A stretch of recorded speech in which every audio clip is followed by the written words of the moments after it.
Estás escuchando La Radio ha vivido equivocada.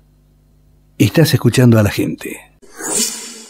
El convivir con virus que asolaron a la humanidad en la historia va a proseguir seguramente porque es parte de la vida.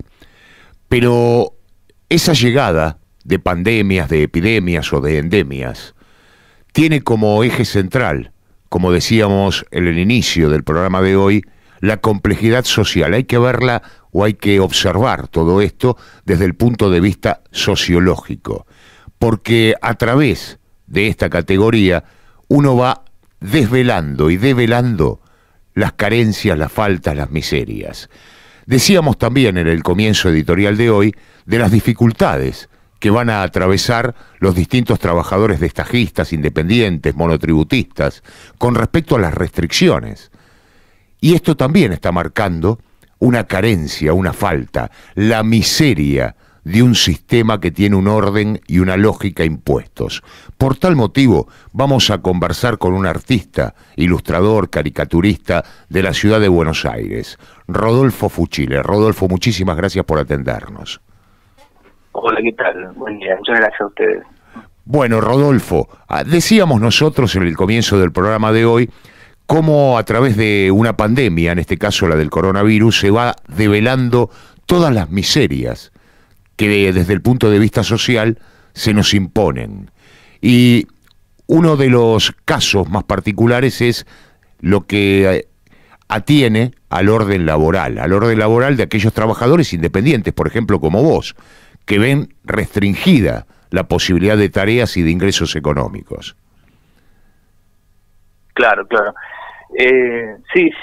Bueno, esta es una situación que, digamos, afecta a muchos rubros de trabajadores y trabajadoras que laburan de manera independiente, que no tienen un ingreso fijo permanente, no tienen tampoco una contratación, digamos, una relación de dependencia, aunque sea encubierta, pero no la tienen como para poder exigir una licencia paga o que se le garantice un ingreso en el tiempo que no puedan trabajar.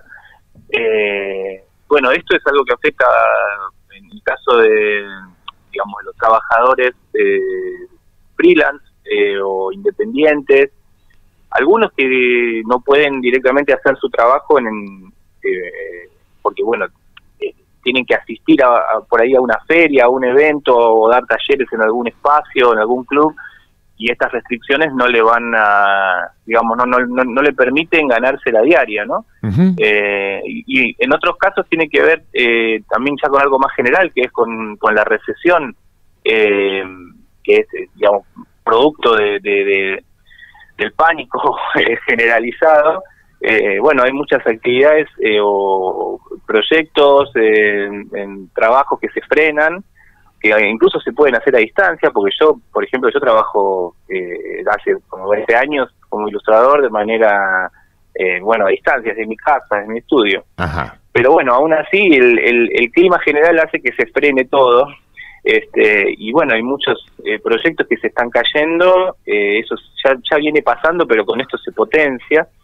Y bueno, sencillamente durante todo ese tiempo uno no va a percibir ingresos y sin embargo sí va a tener que pagar los gastos del monotributo, más los gastos fijos que cada uno tenga, ¿no? Alquileres, claro, expensas y todo lo que, digamos, lo que tiene que ver con su vida cotidiana, ¿no?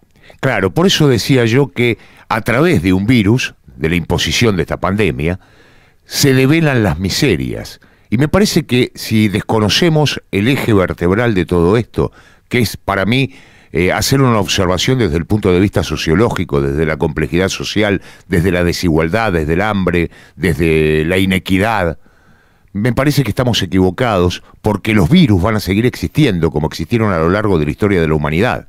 El tema es cómo nosotros nos desenvolvemos a través de las distintas etapas históricas. Y bien vos lo decías, un trabajador independiente hoy tiene que padecer mucho más que cualquier otra persona, pero a la vez va a tener que seguir haciendo frente a las responsabilidades. En eso no hay restricciones por parte del Estado, por ejemplo. Claro.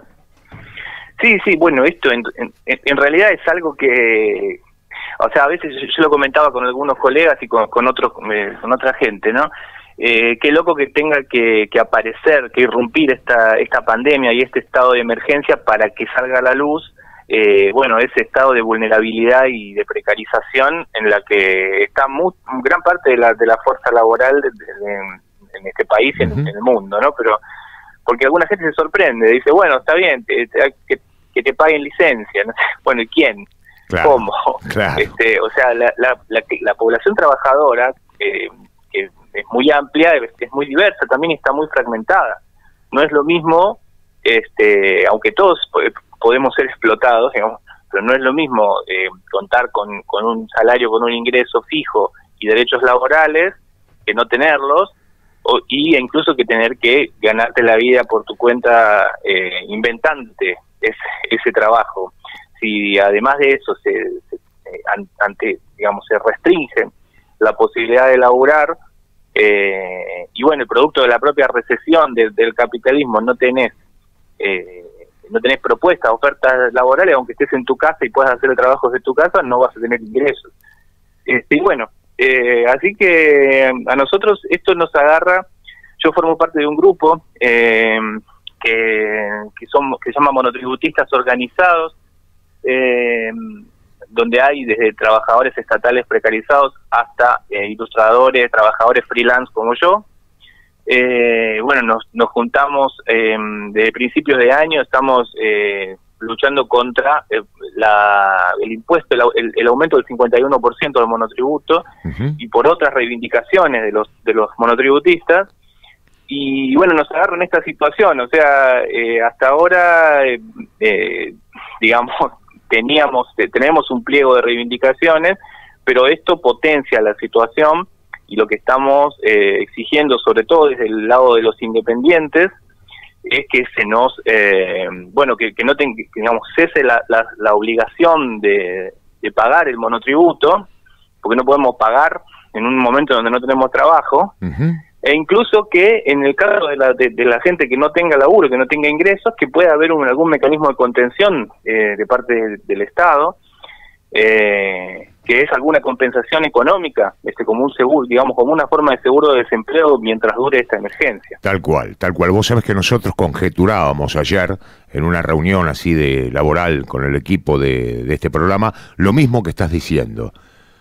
Porque me parece que habría que instalar una posibilidad para aquellos que están imposibilitados, valga la redundancia, de conseguir un billete para poder subsistir, y sobre todo teniendo en cuenta esta situación, que va a ser mucho más complejo todo, ¿no? Muchísimo más, sí, se está notando mucho, aparte porque en pocos días yo tengo una cantidad de contactos de distintos oficios que trabajan de forma independiente, y bueno, es abrumador, gente que por ahí vive de los talleres, de las clases particulares, o de la venta de artesanías, o que participa en espacios culturales. Bueno, en cosa de 3, 4 días se le cerró todo, se le canceló todo.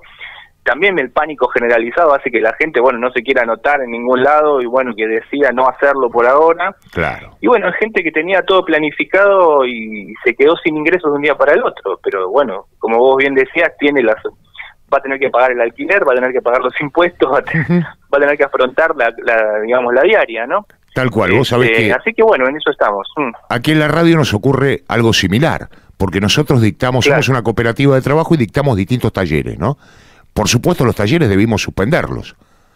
Entonces, ahí tenemos ya una restricción en el ingreso de dinero. Incluso en el andamiaje de la emisora, también debimos suspender o dejar de lado la posibilidad de tener invitados en los estudios, para que no se aglomere gente. Y ni que hablar con la pauta publicitaria, porque también como de curso están sufriendo los auspiciantes, que son, en el caso de nuestra emisora, pequeños comerciantes o medianos, que también padecen todo esto. Por supuesto, sí. Y se les hace dificultoso hacer frente al pago de esa pauta, ¿no? Es todo como una cadena. Pero como vos decís, nosotros tenemos que seguir pagando la luz, por ejemplo. Exactamente, claro. Sí, eso parece no ser un problema, ¿no? Es como que si fuera, bueno, está bien, te doy un litro de alcohol en gel y arreglate. Claro, tal cual. Y me parece que no pasa por ahí, me parece y es importante que esto forme parte del debate, del discurso público, para también forzar a medidas de parte de los gobiernos, ¿no? Uh-huh. Porque si no, digamos, uno se concentra solo en el tema sanitario, que obviamente no es menor, pero si desatendés lo demás, bueno, no nos vamos a morir de coronavirus, pero vamos a terminar todo en la calle. Claro, por lo menos para tener la posibilidad de una vez por todas, ya que tenemos esta situación de poder conscientemente develar la carencia a través de un mal, de una pandemia. Sí. Bueno, no dejemos pasar de largo todo esto. Mira, los otros días, el viernes pasado, conversábamos, nosotros tenemos una columna aquí en el programa que está a cargo de Fabián Arari, que es investigador, historiador, profesor de la Universidad de Buenos Aires en la Facultad de Filosofía y Letras, y hacía referencia a esto, ¿no? Desde el punto de vista social, esta pandemia. Decía, la culpa no es del murciélago. Vamos a suponer que fuese el murciélago, ¿no? Porque tampoco se sabe a ciencia cierta. La culpa es de la pobreza que también existe en China, que hace que haya algunos emprendimientos familiares para poder comer a diario que no tienen ningún tipo de control. Entonces, claro, todo se remite nuevamente al orden sociológico, si querés. Claro. Es como una rueda.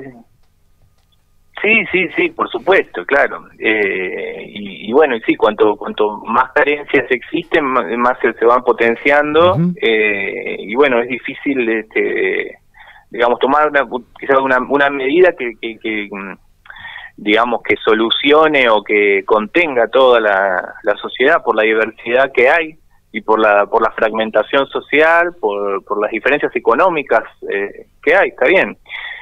Pero bueno, por eso hay que, me parece que hay que dar la discusión y hacer los reclamos, y bueno, que también esperando, ¿no?, que los representantes, dirigentes, espacios gremiales entiendan esta situación y también se pongan al frente de ese reclamo, porque si no, se queda en una cosa individual, y esto no es un problema individual. Tal cual, ¿no? tal cual. Tenemos que hacer, en contraposición con la iniciativa que adoptó la CGT o Rodolfo Daer en particular, ¿no?, que dijo que por el coronavirus no vamos a hacer medidas de fuerza. Desfachatadamente.